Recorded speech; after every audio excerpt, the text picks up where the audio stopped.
চর্যাপদের কবিরা ছিলেন সহজানী বৌদ্ধ। নিচের কোনটি রবীন্দ্রনাথ ঠাকুরের রচনা নয়? রক্ত করবী। জীবনানন্দ দাশের জন্মস্থান কোন জেলা? বরিশাল। বাংলা ভাষার অভিধান প্রথম কে রচনা করেন? ফাদার মনোয়েল। মৌলিক শব্দ কোনটি? গোলাপ। গৃহী শব্দের বিপরীতার্থক শব্দ কোনটি? সন্ন্যাসী। চর্যাপদ কোন ছন্দে লেখা? মাত্রাবৃত্ত। নিচের কোনটি কোলন? ক। ঢাকের কাঠি বাগধারাটির অর্থ কী? মোসাহেব। নিচের কোন গ্রন্থটি সুকান্ত ভট্টাচার্যের রচিত? হরতাল।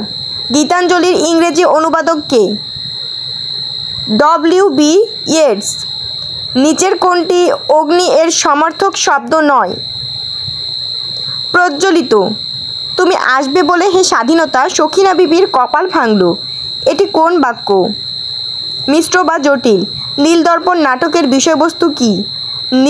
নীলকদের অত্যাচার। বাংলা সাহিত্যের অন্ধকার যুগ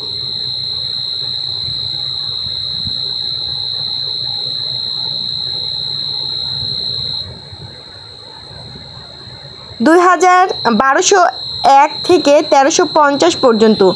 কোন বানানটি শুদ্ধ? মনীষী। কোনটি বাক্যের বৈশিষ্ট্য নয়? আসক্তি। দ্বৈপায়ন শব্দের শুদ্ধ সন্ধি বিচ্ছেদ কোনটি? দ্বীপ যোগ অয়ন। লবণ শব্দের বিশেষ্য কোনটি? নুন। নুল অ্যান্ড ভয়েড এর বাংলা পরিভাষা কোনটি? বাতিল।